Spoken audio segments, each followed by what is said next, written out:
Hey guys, तो स्वागत है आपका एक बार फिर से, जहां हम बात करेंगे वॉचर्स के बारे में। क्योंकि मार्वल की एनिमेटेड सीरीज व्हाट इफ में द वॉचर अपीयर होने वाला मोस्ट इंपॉर्टेंट कैरेक्टर है, तो मैंने सोचा क्यों ना वॉचर के बारे में आप सब जान ले। तो बिना कोई ताकाझाकी किए चलो शुरू करते हैं वीडियो।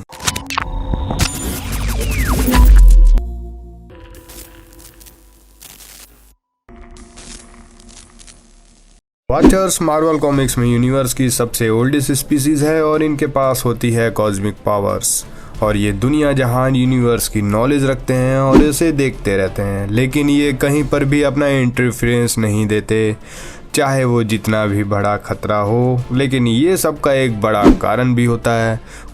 कॉमिक बुक में जब वॉचर्स एक प्रोसिलियस नाम के प्लेनेट पर जाकर उनके लोगों को अपनी एटॉमिक टेक्नोलॉजी देते हैं ताकि वो उनकी टेक्नोलॉजी का यूज़ करके अपने आप को डेवलप कर सके, क्योंकि वॉचर्स चाहते थे कि उनकी टेक्नोलॉजी का यूज़ अच्छे कामों में हो सके। लेकिन वॉचर्स जब वापस आकर देखते हैं कि उनकी टेक्नोलॉजी का क्या यूज़ हो रहा है और इन्होंने कितनी तरक्की की है, तो वॉचर्स देखते हैं कि प्रोसेलियंस ने उनकी टेक्नोलॉजी का यूज़ करके आपस में ही लड़कर एक बड़ी सी न्यूक्लियर वार कर दी थी। ये सब देखकर वॉचर्स ने फैसला किया कि वो अब दुनिया जहां की किसी भी मामले में अपने हाथ नहीं घुसाएंगे और बस अब देखने का ही काम करेंगे।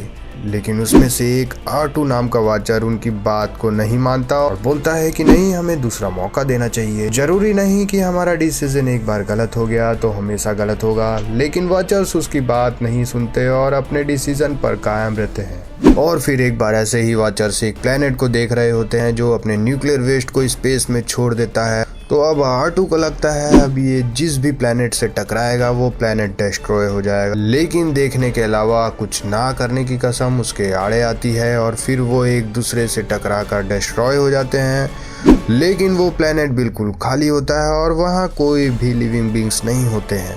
तो ये सब देखकर R2 और बाकी वॉचर सोचते हैं कि ये उनका डिसीजन ना देखने वाला बहुत ही अच्छा डिसीजन रहा, जिसमें ना ही हम इन्वॉल्व हुए और ना ही किसी की जान गई।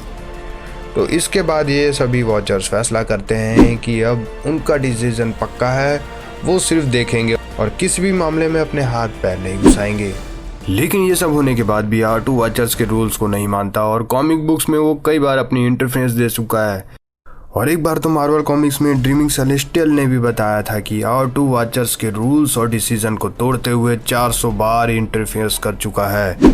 इसके अलावा कॉमिक बुक्स में हर एक वॉचर्स का घर यूनिवर्स के अलग अलग प्लेनेट के अलग अलग चांद पर होता है, जिसे कॉमिक बुक्स में blue area of the moon भी कहा जाता है, यानी मून के पीछे वाले हिस्से में जहां हम इन्हें नहीं देख सकते लेकिन ये वहां से सब कुछ देखते हैं। और इसके अलावा वॉचर जो भी देखते हैं या ऑब्जर्व करते हैं ये सब एक सुपर डिवाइस में स्टोर होता है, जिसे द वन और साइक्लोपीडिया यूनिवर्सम भी बोला जाता है। और कॉमिक बुक में R2 द वॉचर लगभग सभी सुपर हीरोज के बीच आकर अपने आप को अपीयर कर चुका है और अपनी इंटरफेरेंस भी दे चुका है। लेकिन मार्वल कॉमिक में सबसे ज़्यादा interfere R2 the watcher fantastic four के बीच इंटरेक्ट होकर कर चुका है और R2 फैंटास्टिक फोर के साथ मिलकर अर्थ को काफ़ी बार बचा चुका है। और एक बार जब गैलेक्टस अर्थ को डिस्ट्रॉय करने आता है तब R2 पूरे अर्थ का एक होलोग्राफ बनाता है ताकि गैलेक्टस अर्थ को ढूंढ ना सके और पूरी अर्थ को एक तरीके से गायब ही कर देता है।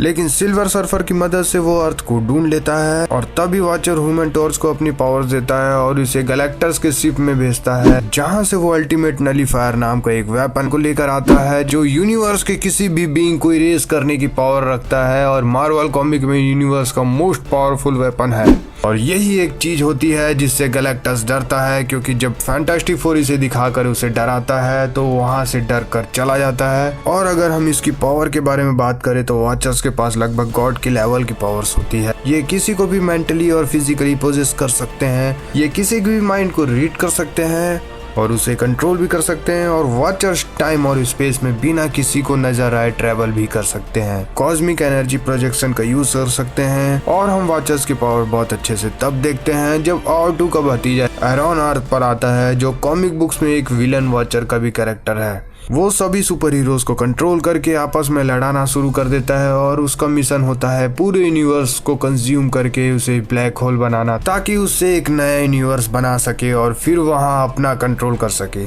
लेकिन फिर R2 वहां आकर अपनी पावर का इस्तेमाल कर उसे रोक देता है। यह है वॉचर की पावर, जो पूरी यूनिवर्स को एक ब्लैक होल में बदलने की पावर रखता है। इतनी सारी सुपर पावर्स होने के बाद भी ऐसा नहीं है कि कोई इसे कुछ नहीं कर सकता। In fact original scene comic book में कुछ विलेंस इसके घर पर आते हैं और R2 को मारकर इसकी एक आंख चुरा कर ले जाते हैं और बाद में जब निक फ्यूरी वहां आता है तो देखता है R2 को किसी ने मार दिया है और इसकी एक आंख भी चुरा कर ले गया है। लेकिन ये देखकर वो उसकी दूसरी आंख को भी ले जाता है और आगे चल के वो खुद एक द वॉचर बन जाता है। लेकिन जब निक फ्यूरी का द वॉचर वाला काम खत्म हो जाता है तब R2 फिर से वापस जिंदा होकर आ जाता है और एक बार फिर से वो अपने वॉचर वाले काम पर लग जाता है। तो वॉचर्स लगभग इमोर्टल भी होते हैं। तो अब आपके क्या विचार है R2 और वॉचर्स को लेकर कमेंट सेक्शन में कमेंट करके जरूर बताना।